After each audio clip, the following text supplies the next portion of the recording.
அனைவருக்கும் வணக்கம். இந்த பதிவில் நம்ம என்ன பார்க்க போகிறோம் அப்படின்னா, செவ்வாய்க்கிழமை தோறும் இதை மட்டும் நீங்கள் செய்து பாருங்கள். உங்களுடைய கடன் தொல்லை முற்றிலுமாக தீர ஆரம்பிக்கும். எவ்வளோ கடன் இருந்தாலும் சரி, லட்சக்கணக்காக இருந்தாலும் சரி, கோடிக்கணக்காக இருந்தாலும் சரி, நமக்கு கடன் தீர ஆரம்பிக்கும். அதற்காக நம்ம என்ன செய்ய வேண்டும் அப்படின்னா, கடன் தொல்லையை தீர்த்து வைக்கக்கூடிய ஒரு அற்புதமான தெய்வம் முருகப்பெருமான் தான். இந்த முருகப்பெருமான்கிட்ட நம்ம எப்படி கேட்டோம் அப்படின்னா, அவர் கடன் பிரச்சனையை தீர்த்து வைப்பார் அப்படின்னு. அதாவது நீங்கள் ஒரு நகையை அடமானத்தில் வச்சுருந்தாலும் சரி, இல்லைன்னா ஹோம் லோன் நீங்கள் ஏதாவது அப்ளை பண்ணி அதற்கு நீங்கள் நிறையா வட்டிலாம் நம்ம கட்டுற மாதிரி இருக்கும் பார்த்திங்களா, நிறைய நமக்கு அதுக்கு போய்கிட்டே இருக்குது அப்படிங்கிற ஒரு ஃபீல் இருக்கும் பார்த்திங்களா, அந்த மாதிரி இருந்தாலும் சரி, நீங்கள் உங்களுக்கு அந்த இஎம்ஐ அந்த மாதிரி ரொம்ப கடன் தொல்லை இருக்குது, ரொம்ப அவஸ்தை இருக்குது, எனக்கு இதுலேருந்து மீண்டே வர முடியல, எவ்வளோ தான் ட்ரை பண்ணாலும், அப்படி அந்த கடனால் நீங்கள் கஷ்டப்படுறீங்க, நிம்மதி இல்லாமல் இருக்கிறீங்க அப்படின்னு இதை மட்டும் நீங்கள் செய்து பாருங்கள். முதல்ல உங்களுக்கு மன அமைதி, மன நிம்மதி கிடைக்கும். நல்லா தூக்கம் வரும். அடுத்து உங்களுடைய கடன் பிரச்சனை தீர ஆரம்பிக்கும். இதை நீங்கள் 100% நம்பிக்கையுடன் செய்து பாருங்கள். அனுபவ உண்மைதான் நான் சொல்கிறேன். இதை நீங்கள் செஞ்சு பாருங்கள். முருகன் உங்களுக்கு வாழ்க்கையை சிறப்பாக மாற்றி கொடுப்பார். இதற்கு நம்ம ஒன்றுமே செலவழிக்க தேவையில்லைங்க. ஒரே ₹1 நாணயம் மட்டும் நீங்கள் எடுத்துக்கிட்டால் போதும். நீங்கள் எப்போதும் இந்த பரிகாரம் செஞ்சால் ரொம்ப சிறப்பாக இருக்கும் அப்படின்னா, செவ்வாய் ஹோரையில் செஞ்சால் ரொம்ப சிறப்பாக இருக்கும். ஒருவேளை செவ்வாய் ஹோரையில் செய்ய முடியல அப்படின்னா, காலை பிரம்ம முகூர்த்த நேரத்துலையும் மாலை 6 மணிக்கு நீங்கள் தாராளமாக செய்யலாம். இந்த பரிகாரம் செவ்வாய்க்கிழமை நம்ம செய்திருக்கணும். முருகன் வழிபாடு எப்போ செய்கிறோமோ அப்போ நம்ம செய்யலாம். இப்போ முருகன் வழிபாடு நான் செய்யலை அப்படின்னா கூட நீங்கள் 8 to 9 செவ்வாய் ஹோரையில் இதை மட்டும் நீங்கள் செய்துடுங்க. என்ன செய்யணும் அப்படின்னா, ₹1 நாணயம் மட்டும் ஒன்று எடுத்துக்கோங்க. சிவப்பு நிற துணி ஒன்று எடுத்துக்கோங்க. இதுதான் நமக்கு தேவை. வேறு எந்த பொருளும் நமக்கு தேவையில்லை. விளக்கு முருகனுக்கு ஒரு தீபத்தை ஏற்றிட்டு செவ்வரளி பூக்கள் அல்லது சிவப்பு நிற பூக்கள் இதேனும் நீங்கள் வாங்கிக்கோங்க. இல்லை மல்லிகைப்பூ கூட வாங்கிக்கலாம். எப்போதுமே செவ்வாய்க்கிழமை நம்ம சிவப்பு நிற பூக்கள் முருகனுக்கு பயன்படுத்துவது ரொம்ப நல்லது. அதனால் ஒரு சிவப்பு நிற பூக்கள், செம்பருத்தி கூட நீங்கள் எடுத்துக்கலாம். எடுத்துகிட்டு நீங்கள் முருகன் படத்திற்கு வச்சுட்டு நீங்கள் ஒரு தீபம், அகல் தீபம் நீங்கள் ஏற்றி வச்சுக்கோங்க. ஏற்றி வைத்துட்டு உங்களுக்கு எவ்வளோ கடன் இருக்குது அதை நீங்கள் எழுதுங்க. முருகன்கிட்ட நீங்கள் சொல்லணும். நீங்கள் எனக்கு இவ்வளோ பிரச்சனை இருக்குது முருகா அப்படிங்கிறது நீங்கள் சொல்லுங்கள். நீங்கள் சொல்ல தான் அவர் காதில் கேட்பார். உங்களுக்கு எவ்வளோ கடன் இருக்குது அப்படிங்கிறத நீங்கள் எழுதி, நீங்கள் டீட்டெயிலாக எழுதி உங்கள் முருகனுடைய படத்திற்கு முன்னாடியோ அல்லது முருகன் படத்திற்கு பின்னாடியோ கூட நீங்கள் வச்சுருங்க. இல்லை நம்ம வீட்டில் இருக்கவங்க மற்றவங்க பார்ப்பாங்க. நம்ம நிறைய பர்சனலாக கொஞ்சம் எழுதுவோம் பார்த்தீங்களா, நமக்கு தனிப்பட்ட ஒரு சில விஷயங்கள் எழுதும் இல்லையா, அது மற்றவர்கள் யாராவது பார்த்துடுவாங்க அப்படிங்கிறது நீங்கள் நினச்சிங்க அப்படின்னா முருகன் படத்திற்கு பின்னாடியே நீங்கள் வச்சுருங்க. அப்படி இல்லைன்னா முருகன் படத்திற்கு முன்னாடியே வச்சுருங்களேன். நீங்கள் மட்டும் தான் இருக்கிறீங்க அப்படின்னா நீங்கள் முருகன் படத்திற்கு அந்த விளக்குக்கிட்டே நீங்கள் வச்சுருங்க. வச்சுட்டு ஒரு சிவப்பு நிற துணி எடுத்துகிட்டு ₹1 நாணயம் மட்டும் நீங்கள் எடுத்துக்கோங்க. எடுத்துகிட்டு நீங்கள் ஒரு தாம்பூலத்தட்டு அப்படி இல்லைன்னா ஒரு கிண்ணம், சின்ன கிண்ணம் நீங்கள் எடுத்துக்கோங்க. பித்தளை கிண்ணம் எடுக்கலாம். அப்படி இல்லைன்னா ஒரு கண்ணாடி பவுல் கூட நீங்கள் எடுத்துக்கோங்க. எடுத்துகிட்டு இதே நீங்கள் முருகன் படத்திற்கு முன்னாடி நீங்கள் வைக்கணும். வச்சுட்டு நீங்கள் நல்ல சுவாமியை பிரார்த்தனை பண்ணிக்கோங்க. கந்த சஷ்டி கவசம் படிக்கணும்னா படிச்சுக்கலாம். சரவண பவாய நமக்கு மந்திரம் சொல்லலாம். இல்லைன்னா எதுவுமே சொல்லலை அப்படின்னா கூட முருகனை ஒரு 10 நிமிடம் மனமுருகி பிரார்த்தனை செஞ்சுட்டு, முருகனுடைய கடன் தொல்லையெல்லாம் நீங்கள் தான் சரி பண்ணி கொடுக்கணும். எனக்கு இந்த பிரச்சனை இருக்குது, உங்களுக்கு என்ன கடன் இருக்கோ அதை சொல்லி இந்த கடன் நான் சீக்கிரமாக அடைக்கணும். இல்லை என் நகை அடமானத்தில் இருக்குது, அந்த நகை நான் சீக்கிரம் திருப்பணும். இந்த மாதிரி உங்களுக்கு என்னென்ன கடன் இருக்கோ அதை மனமுருகி முருகன்கிட்ட வேண்டிக்கோங்க. வேண்டிட்டு நீங்கள் நல்லா பிரார்த்தனை பண்ணி முடித்த பிறகு அந்த சிவப்பு நிற துணியும் அந்த ₹1 நாணயத்தை நீங்கள் எடுத்து, நான் முடிச்சு போட்டு வைக்கிறேன் முருகா, உன் மேலே நம்பிக்கையோடு நான் வைக்கிறேன், என் கடன் தொல்லை நீ தீர்க்க வேண்டும். ஒவ்வொரு வாரமும் நீங்கள் இந்த முடிச்சு போட்டு வைக்கணும். ஒவ்வொரு முடிச்சு போட்டு நீங்கள் அதற்கப்புறம் அந்த முடிச்சை பிரித்து மறுபடியும் ஒரு நாணயம் வைக்கும்போது கடன் குறையணும், படிப்படியாக குறையணும் அப்படிங்கிறத நீங்கள் வேண்டிக்கிட்டு முடிச்சு போட்டு வைங்க. இப்போ இந்த செவ்வாய்க்கிழமை நீங்கள் பண்ணுங்கள். ₹1 நாணயத்தை மட்டும்தான் நீங்கள் பண்ணணும். வாரம் ஒரு நாணயத்தை மட்டும் தான் நீங்கள் எடுக்கணும். ₹1 மட்டும் தான் எடுக்கணும். எடுத்து அந்த சிவப்பு நிற துணியில் முடிச்சு போட்டு முருகனுடைய படத்திற்கு முன்னாடி நீங்கள் வச்சுருங்க. ஒரு சின்ன தட்டிலே வச்சுருங்க. அப்படி இல்லைன்னா ஒரு இலைக்கு மேலே வச்சிடலாம். அப்படி இல்லைன்னா நீங்கள் அப்படியே கூட வைக்கலாம். ஒன்று தவறில்லை. நீங்கள் வச்சுருங்க. வச்சுட்டு ஒரு மரியாதைக்காக நம்ம ஒரு சின்ன தட்டு மேலே வைக்கிறது ரொம்ப நல்லது. நம்ம எதுவுமே பார்த்தீங்கன்னா சுவாமிக்கு பூஜை சம்மந்தப்பட்ட பொருள் எது வைக்கும்போதும் நம்ம ஒரு மரியாதை கொடுத்து வைக்கணும். அதனால தான் பார்த்தீங்கன்னா ஏதாவது தட்டுக்கு மேலே அப்படி இல்லைன்னா கிண்ணத்துக்கு மேலே வைக்க சொல்கிறது அதற்காக தான். சரிங்களா, நீங்கள் ஒரு கிண்ணத்துக்கு மேலே கூட நீங்கள் வச்சு சுவாமி படத்திற்கு முன்னாடி நீங்கள் வச்சுருங்க. வச்சுட்டு அடுத்த வார செவ்வாய்க்கிழமை நீங்கள் வழிபாடு செய்துட்டு முருகனை மனமுருகி பிரார்த்தனை பண்ணிவிட்டு, ஒருவேளை அந்த ஒரு வாரத்துக்குள்ளே உங்களுக்கு ஏதாவது சின்ன ஒரு மாற்றம் இருக்குது அப்படின்னா முருகனுக்கு நன்றி சொல்லுங்கள். நன்றி சொல்ல சொல்ல நம்ம வாழ்க்கையில் வந்து மிராக்கள் நடக்கும். அந்த ஒரு வாரத்துக்குள்ளே ஏதாவது ஒரு மேஜிக் நடந்திருக்கு, இல்லை ஏதேனும் கொஞ்சம் பணம் வந்து நீங்கள் கடன் கட்ட ஆரம்பிச்சிட்டிங்க அப்படின்னா முருகனுக்கு நன்றி சொல்லிவிட்டு திரும்பவும் நீங்கள் ஒரே ரூபா நாணயம் எடுத்துகிட்டு அந்த சிவப்பு நிற துணியில் நம்ம ஏற்கனவே முடிச்சு வச்சுருக்கோம் பார்த்தீங்கன்னா அதை கலட்டுங்க. கலட்டிட்டு இந்த ரூபாவை திரும்பவும் அதில் சேர்த்து ரூபாவை சேர்த்து நீங்கள் முடிச்சு போட்டு வச்சுருங்க. இப்போ 2வது வாரத்துக்கு நமக்கு அதில் ரூபா சேர்ந்துருக்கும். அடுத்து 3வது வாரம் 3வது வாரத்துலேயும் கையில் ரூபா எடுத்து நீங்கள் வழிபாடு செய்துட்டு நல்லா பிரார்த்தனை பண்ணிவிட்டு அதுக்கப்புறம் நீங்கள் வந்து அந்த ரூபா சேர்த்து 3 ரூபாவை நீங்கள் முடிச்சு போட்டு வச்சுருங்க. இதே மாதிரி நீங்கள் 6 வாரம் செய்யணும்.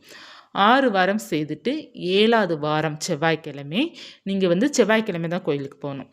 இப்போ வந்து நீங்கள் 6 செவ்வாய் நீங்கள் முடிச்சுட்டு மறு செவ்வாய் வரும் பார்த்திங்கன்னா 7வது செவ்வாய் நீங்கள் போயிட்டு கோவிலுக்கு போயிட்டு இதை வந்து இந்த 6 ரூபா வந்து உண்டியில் போட்டுடலாம். அப்படி இல்லை அப்படின்னு முருகனுக்கு நம்ம பூஜைக்கு வாங்குவோம் பார்த்திங்களா, செவ்வரளி பூக்கள், விளக்கு ஏதாவது வாங்குவோம் இல்லையா, அதுக்கு நீங்கள் இந்த 6 ரூபா பயன்படுத்தலாம். சிவப்பு நிற பூக்கள் வாங்கி கொடுப்பதே ரொம்ப நல்லது. அதனால் நீங்கள் வந்து செவ்வரளி பூக்கள் கூட இந்த 6 ரூபா நீங்கள் பைசா கொடுக்கும்போது இதே சேர்த்து நீங்கள் கொடுக்கலாம். அப்படி இல்லைன்னா உங்களுக்கு கொஞ்சம் சென்டிமெண்ட்டாக இருக்குது அப்படின்னா நீங்கள் வந்து கோவில் உண்டியில் கூட சாத்திடலாம். நீங்கள் கோவிலில் உண்டியில் சாத்தினாலும் சரி, இல்லைன்னா பூஜை சம்மந்தப்பட்ட பொருள் வந்து நீங்கள் வாங்கி கொடுத்தாலும் சரி, இது முருகனுக்காக மட்டும்தான் இது செலவழிக்கணும். இப்போ வந்து இது 6 வாரம் நீங்கள் வந்து தொடர்ந்து பண்ணிட்டீங்க. இதில் வந்து ஏதாவது ஒரு வாரம் உங்களால் பூஜை பண்ண முடியாமல் பீரியட்ஸ் இந்த மாதிரி ஆயிடுச்சுன்னா கூட மிஸ் பண்ணிட்டீங்க அப்படின்னா கூட நீங்கள் ஒன்றும் கவலைப்படாதீங்க. நெக்ஸ்ட் வீக் வந்து கண்டினியூ பண்ணிக்கோங்க. சரிங்களா? மொத்தம் நம்ம இது 6 வாரம் செஞ்சுருக்கணும். அடுத்து பார்த்தீங்கன்னா நீங்கள் என்ன செய்யணும் அப்படின்னா, இப்போ இந்த 6 வாரம் நீங்கள் பூஜை பண்ணியிருக்கீங்க இல்லையா, அதில் வந்து முருகர் நிச்சயமாக 100% உங்களுக்கு ஏதேனும் ஒரு மாற்றத்தை வந்து அவர் கொடுத்துருப்பாரு. உங்களுக்கு நல்ல விதமாக ஏதேனும் ஒன்று இருக்கும். இந்த 6 வாரத்துக்குள்ளே கட்டாயமாக நமக்கு வந்து கடன் கொஞ்சமாவது குறைஞ்சிருக்கும். அப்படி இல்லைன்னா உங்களுக்கு நல்ல ஒரு பாசிட்டிவிட்டி இருக்கும். ஏதேனும் ஒரு மகிழ்ச்சி இதில் கட்டாயமாக இருக்கும். இந்த 6 வாரத்துக்குள்ளே உங்களுக்கு வந்து ஏதேனும் ஒரு மகிழ்ச்சி முருகர் உங்களுக்கு கொடுத்துருப்பாரு. இப்போ வந்து நீங்கள் அந்த 6 வாரம் நீங்கள் செய்திருக்கீங்க இல்லையா, செய்துட்டு உங்களுக்கு நல்ல பலன் அடைஞ்சிருக்கிறீங்க. இதில் உங்களுக்கு முருகன் மேலே நம்பிக்கை இருந்தது அப்படின்னா திரும்ப ஒரு 6 வாரம் நீங்கள் இதே மாதிரி செய்யணும். மொத்தம் 6 வாரம் மட்டும் செய்யணும். திரும்ப கூட நீங்கள் 6 வாரம் வந்து கண்டினியூ பண்ணிக்கலாம். இல்லை 6 வாரம் சேர்த்துட்டு திரும்ப அதில் நான் ரூபா நாணயம் சேர்த்து நான் முடிச்சு போட்டு வைக்கிறேன் அப்படிலாம் கிடையாது. நீங்கள் 6 ரூபா முருகனுக்கு சேரவுமே அது கோயில் உண்டியில் நம்ம வந்து சாத்திடணும். அப்படி இல்லைன்னா முருகனுக்கு வந்து நீங்கள் பூ வாங்கி முருகனுக்கு வந்து அதை கொடுத்துடணும். இந்த மாதிரி தான் நீங்கள் செய்யணும். அடுத்த நீங்கள் விருப்பம் இருக்குது அப்படின்னா அடுத்த 6 வாரம் கண்டினியூ பண்ணுங்கள். உங்களுடைய கடன் பிரச்சனை இருக்கிற வரையே கண்டினியூ பண்ணுங்கள். நிறைய கடன் இருப்பவரெல்லாம் பார்த்தீங்கன்னா 6 வாரத்துக்குள்ள முடிக்க முடியாது இல்லையா? ஸோ அப்படி இருக்கவங்க தொடர்ந்து கண்டினியூ பண்ணுங்கள்.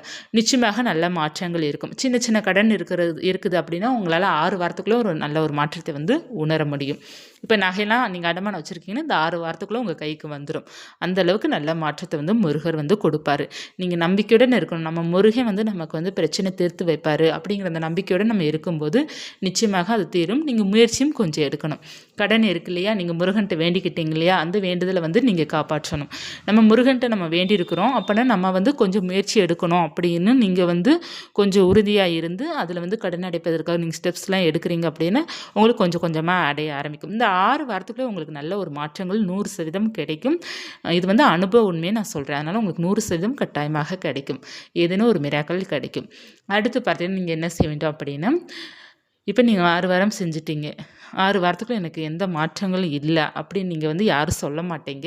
ஒரு வேளை பார்த்தீங்கன்னா உங்களுக்கு ஏதேனும் அப்படி இருந்தது அப்படின்னா நீங்கள் அடுத்த செவ்வாய்க்கிழமை நீங்கள் என்ன செய்ய வேண்டும் அப்படின்னா, அன்னதானம் யாருக்கா ஒரு ஆளுக்கு வாங்கி கொடுங்க. செவ்வாய்க்கிழமை அன்னைக்கு வாங்கி கொடுங்க. உங்களுக்கு இதுதான் ரிசல்ட் அடுத்து. ஏன்னா நமக்கு வந்து கடனே கர்மா தான் அப்படிங்கிறது சொல்கிறாங்க. நம்ம இவ்வளோ முயற்சி செய்தும் நமக்கு கடன் 1% கூட குறையல அப்படின்னா கர்மா இன்னமும் பலமாக இருக்குது போல் அப்படிங்கிறத நீங்கள் நினச்சிட்டு யாருக்காவது ஒருத்தருக்கு நீங்கள் சாப்பாடு வாங்கி கொடுக்கணும். கஷ்டப்படுறவங்களுக்கு வாங்கி கொடுக்கணும். இப்போ பக்கத்து வீட்டில் யாருக்கா வாங்கி கொடுக்குறேன், யாராவது ஒரு பிள்ளைங்களுக்கு வாங்கி கொடுக்குறேன்னா இல்லை, சாப்பாடுக்கு வழி இல்லாமல் இருப்பாங்க இல்லையா, அவங்களுக்கு நம்ம வாங்கி கொடுக்கும்போது தான் நம்மளுடைய கர்மா வந்து 100% நமக்கு குறைய ஆரம்பிக்கும். கஷ்டப்படுறவங்களுக்கு பஸ் ஸ்டாண்டில் ரொம்ப கஷ்டப்படுவாங்க பார்த்தீங்களா, நிறைய பேர் வந்து கண்ணு தெரில காசு கொடுங்கலாம் கேட்பாங்களா, அவங்களுக்கு வந்து ஏதேனும் வந்து உங்களால் முடிந்த அளவுக்கு சாப்பாடு வாங்கி கொடுத்துருங்க. கொடுத்துட்டு அடுத்து நீங்கள் கண்டினியூ பண்ணுங்கள். உங்களுக்கு சூப்பரான ரிசல்ட்டு கிடைக்கும்.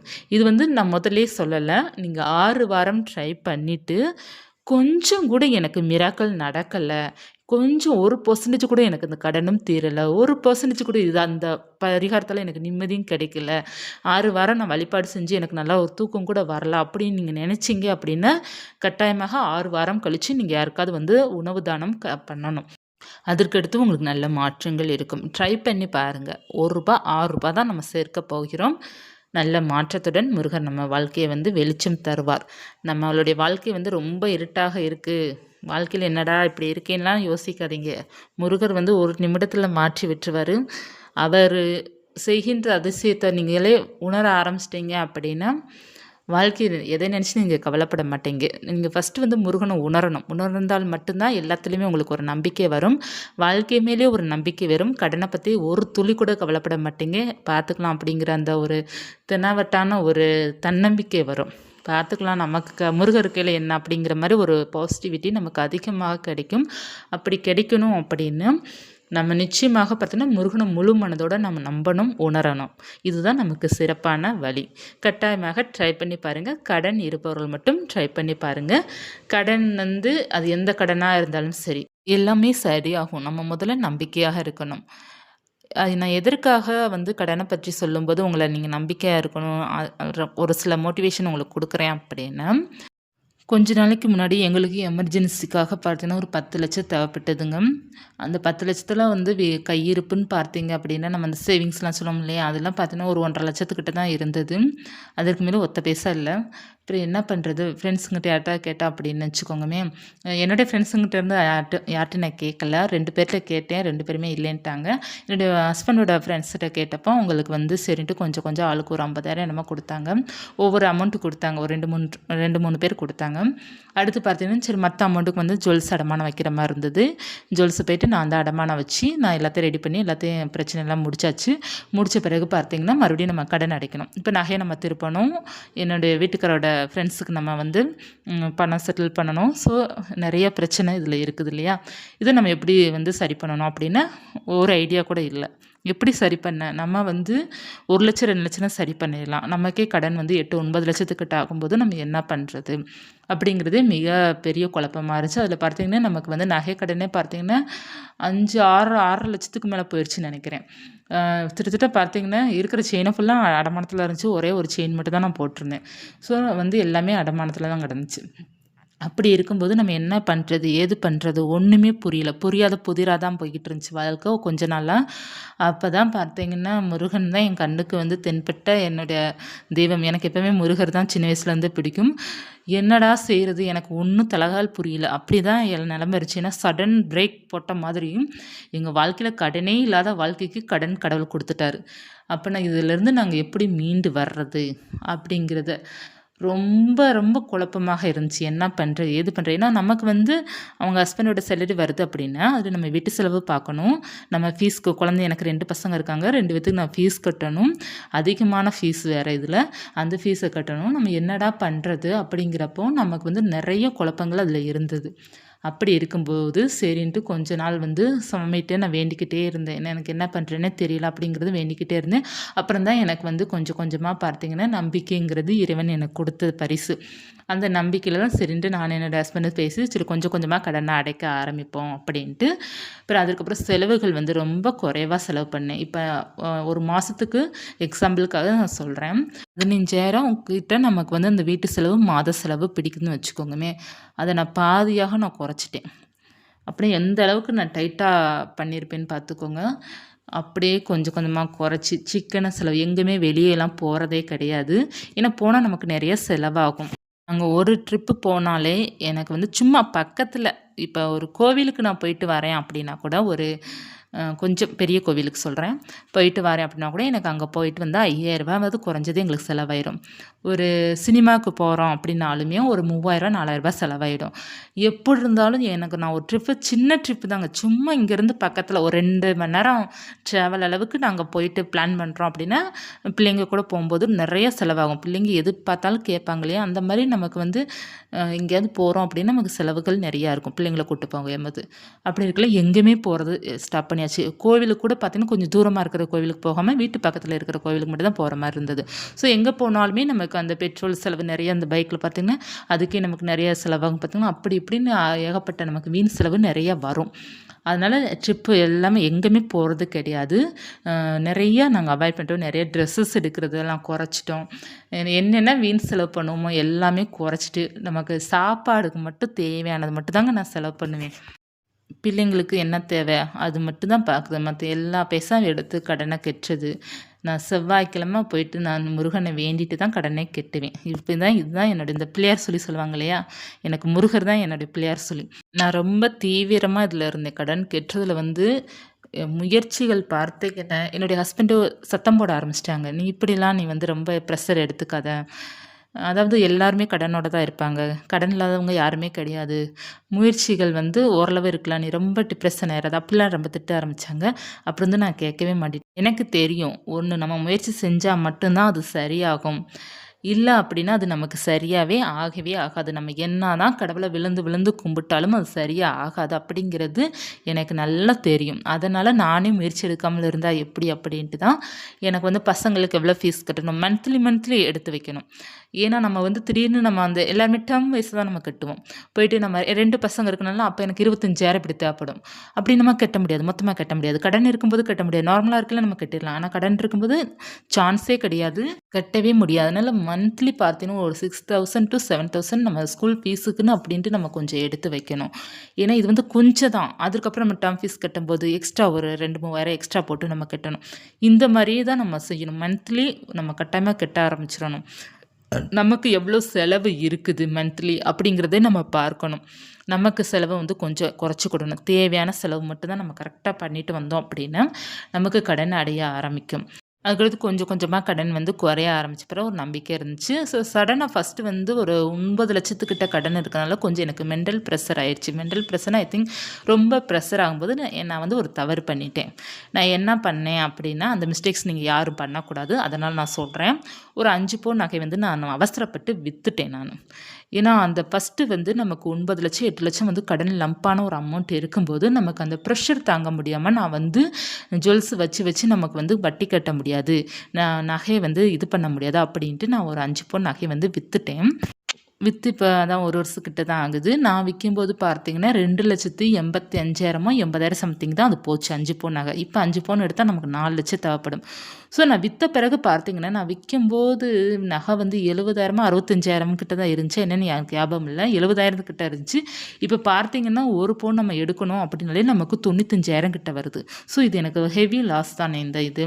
இது நமக்கு வந்து அப்போ வந்து நான் வந்து எங்களுக்கு இதான் ஃபர்ஸ்ட் டைம் கடன். சரிங்களா? எங்களுக்கு வந்து எனக்கு வந்து கல்யாணம் ஆகி பார்த்தீங்கன்னா 10 வருஷம் ஆயிடுச்சு. இதுதான் பார்த்தீங்கன்னா ஃபர்ஸ்ட் டைம் கடனால எனக்கு என்ன பண்ணுறேன்னு தெரியல. என் ஹஸ்பண்ட் கூட விற்க வேணாம் தான் சொன்னாங்க. எனக்கு தான் ப்ரெஷர் தாங்க முடியல. இவ்வளோ லட்சம் கடன் எனக்கு நைட்டெல்லாம் தூக்கம் வர மாட்டேங்குது. மட்டும் நம்ம வந்து வித்துட்டு பிற மத்த இது வந்து அடமானத்தில் இருக்கட்டும் நான் பார்த்துக்கிறேன் அப்படிங்கிற மாதிரி சொல்லிட்டு நான் இருந்துட்டு என்னுடைய ப்ரெஷர் தாங்க முடியாம தான் சரி அவரும் சரி அப்படின்ட்டு சரி இவ ரொம்ப தூங்காமல் செய்யாமல் குழம்பிக்கிட்டே இருக்கா அப்படின்ட்டு சரின்ட்டு அவரும் சொன்ன பிறகு தான் அதற்கப்புறம் தான் போயிட்டு ஒரு ஜுவல்ஸை மட்டும் வித்தாச்சு. வித்துட்டு பிறகு பார்த்தீங்கன்னா கடனை கட்டிட்டு அது ஒரு 2,80 கிட்டத்தட்ட 3,00,000 கிட்ட. ஸோ அது கொஞ்சம் குறைஞ்சிட்டு அதுக்கப்புறம் கொஞ்சம் மனசு நிம்மதியா இருந்தது. கடன் ஆன பிறகு நான் சடனா பண்ணது. அதற்கப்புறம் தான் நான் கொஞ்சம் கொஞ்சமா பைசா கட்டி கட்டி எனக்கு குறைய ஆரம்பிக்கும்போது ஒரு பெரிய நம்பிக்கை வந்துருச்சு. முருகனால எனக்கு நல்ல ஒரு கான்ஃபிடென்ட் வந்துச்சு. இந்த பரிகாரம்லாம் நான் நிறைய செய்வேன். முருகனுக்கு ஏதாவது ஒண்ணு நான் செஞ்சுக்கிட்டே தான் இருப்பேன். அப்படியே செய்ய செய்ய எனக்கு அப்படியே மனசு வந்து நல்ல ஒரு பாசிட்டிவிட்டியா இருந்தது. செவ்வாய்க்கிழமை எங்கள் வீட்டு பக்கத்தில் இருக்கிற முருகன் கோவிலுக்கு போவேன். சஷ்டிக்கு பார்த்தீங்கன்னா அபிஷேகத்துக்கு பொருள் வாங்கி கொடுப்பேன். எனக்கு நல்ல மாற்றங்கள் கொஞ்சம் கொஞ்சமா இருந்தது. அதுக்கப்புறம் எனக்கு நிம்மதி, சந்தோஷம், மகிழ்ச்சி பழையபடி எனக்கு வந்த மாரி இருந்தது. இப்போ பார்த்தீங்கன்னா ஒரு 3,00,000 கிட்ட இப்பயும் பெண்டிங் இருக்குது கடன். ஆனா நான் கவலைப்படல. என்னால அடைக்க முடியும் அப்படிங்கிற நம்பிக்கை இருக்கு. இதெல்லாம் பார்த்தீங்கன்னா கிட்டத்தட்ட நமக்கு இந்த 1 வருஷத்துக்குள்ள நடந்ததான். ஸோ நான் 1 வருஷத்துக்குள்ளே பார்த்தீங்கன்னா கிட்டத்தட்ட நம்ம வந்து கடனை வந்து நம்ம ஓரளவு வந்து முடிச்சுட்டோம். இன்னும் கொஞ்சம் தான் பெண்டிங்கில் இருக்குது. ஸோ நம்மளால கட்டாயமாக சரி பண்ண முடியும். நீ என் வாழ்க்கையில வந்து எனக்கு எதை பத்தி நீ கவலை இல்ல. அப்படிங்கிற மாதிரி மனநிலை வந்து முருகர் எனக்கு குடுத்துட்டாரு. ஸோ இதற்கு மேல நான் இனி என்ன நம்ம வாழ்க்கையில கஷ்டம் வரப்போகுது அப்படிங்கிற மனநிலையும் அவர் குடுத்துட்டாரு. இந்த ஒரு கஷ்டம் தான் என் வாழ்க்கையில இல்லாம இருந்துச்சு. கடன் அப்படிங்கிற கஷ்டம் இல்லாம இருந்துச்சு. இப்ப அதையும் குடுத்து சரி பண்ணிக்கிட்டு இருக்காரு. ஸோ அவர் வந்து ஒவ்வொரு கஷ்டத்தையும் குடுத்து, குடுத்து ஒவ்வொரு பாடத்தையும் வந்து அவர் கற்பித்து கொண்டே தான் இருக்கிறாரு எனக்கு. அதனால பார்த்தீங்கன்னா, இப்ப தான் வாழ்க்கையில பார்த்தீங்கன்னா, எப்படி சொல்றது? ஒரு தெம்பு கிடைச்ச மாரி இருக்கு. லைஃப்ப பத்தி கவலை இல்லாம இருக்கு. ஒரு வாழ்க்கைய நெனச்சு ஒரு ப்ரெஷர் இல்லாம இருக்கு.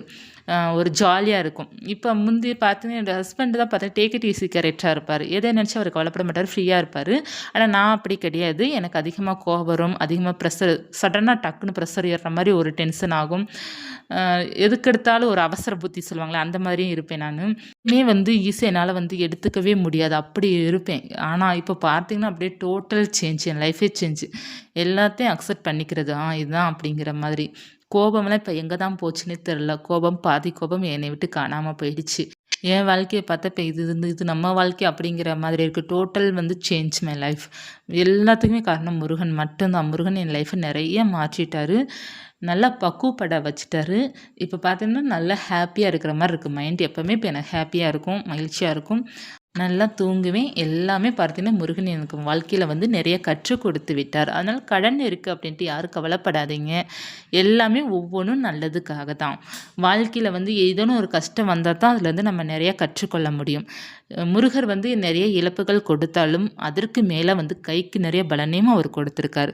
ஸோ அவர் வந்து கடன மட்டும் குடுத்துட்டாருன்னு அவர குறை சொல்லக்கூடாது இல்லையா? அவர் வந்து எனக்கு ரூ. 1 என்ட்டருந்து எடுத்துட்டாரு அப்படின்னா, எனக்கு அது ரூ. 10வா திருப்பி கொடுத்துருக்காரு. ஸோ அப்படிதான் என்னோட வந்து முருகர் வந்து எனக்கு எல்லாமே நல்லது தான் செஞ்சிருக்காரு. ஆனா என்னைய அழ வச்சதும் முருகர் தான், சிரிக்க வச்சதும் முருகர் தான். 2மே அவர் தான் எனக்கு செஞ்சிருக்கிறாரு. அவர் வந்து வாழ்க்கையில வந்து கற்றுக் குடுக்குறாரு. அது மட்டும் நான் வந்து உறுதியா சொல்ல அவர் நமக்கு வந்து குரு மாதிரி தான். ஏன்னா ஒரு நல்ல ஒரு குரு, நல்ல அந்த தாய் தந்தை தான் பிள்ளைகள வந்து சரியான முறையில வந்து வளர்க்க முடியும் இல்லையா? அதே போல தான் அவருடைய பக்தர்களாக நம்மள வந்து அவர் சரியான முறையில வந்து கொண்டு போறதும், சரியாக பக்குவப்பட வைக்கிறதும் அவருடைய பொறுப்பு அப்படிங்கிறது அவர் நினைக்கிறாரோ என்னமோ! அதனால தான் நெறைய முருகர் பக்தர்களுக்கு வந்து அதிகமாக சோதனை வந்து அப்புறம் அவங்க வாழ்க்கையில நெறைய கற்றுக்கொண்டு, அதற்கப்புறம் அவங்க ரொம்ப சிறப்பா வாழ்றதுக்கு காரணம் அதுதான் நினைக்கிறேன். அதனால பார்த்தீங்கன்னா, கடன் இருக்குன்னு கவலைப்படாதீங்க. அதற்கான முயற்சிகள் எடுங்க. சரியா போயிடும். சாட்சி நானே தான். இப்ப வந்து நான் ப்ரூவ் பண்ணணும் அப்படின்னா, நான் உங்ககிட்ட நெறைய காமிச்சிருவேன். என்னுடைய கடன்பட்ட இதெல்லாம் காமிச்சிருவேன். அது கொஞ்சம் பர்சனல் அப்படிங்கிறதுக்காக தான் நான் சொல்லாம இருக்கேன், காமிக்காம இருக்கேன். உங்களுக்கு நான் நம்பிக்கை தரணும் அப்படிங்கிறதுக்காக தான் நான் சொல்றேன் இது. ஏன்னா கடன் இருக்குன்ட்டு நெறைய பேர் வந்து மன உளைச்சல்ல இருப்பீங்களா? அவங்களுக்காக தான் நான் சொல்றேன். எல்லாமே சரியா போகும். நான் எப்படி கடன் கேட்டேன், எந்த நேரத்தில கேட்டேனோ ஒவ்வொரு பதிலும் நான் சொல்றேன். இந்த அளவுக்கு கட்ட ட்ரை பண்ணும்போதே நமக்கு சரியாயிடும். நம்பிக்கையுடன் செய்து பாருங்க. இந்த பரிகாரம் நல்ல ரிசல்ட் கொடுக்கும். நிறைய இருக்குது. நான் ஒவ்வொன்றா உங்களுக்கு பதிவுல சொல்றேன். ஆனா எல்லாமே உங்க கையில தான் இருக்கு. முருகரோட அருள் இருந்தா நமக்கு எல்லாமே சாத்தியமாகும். நன்றி.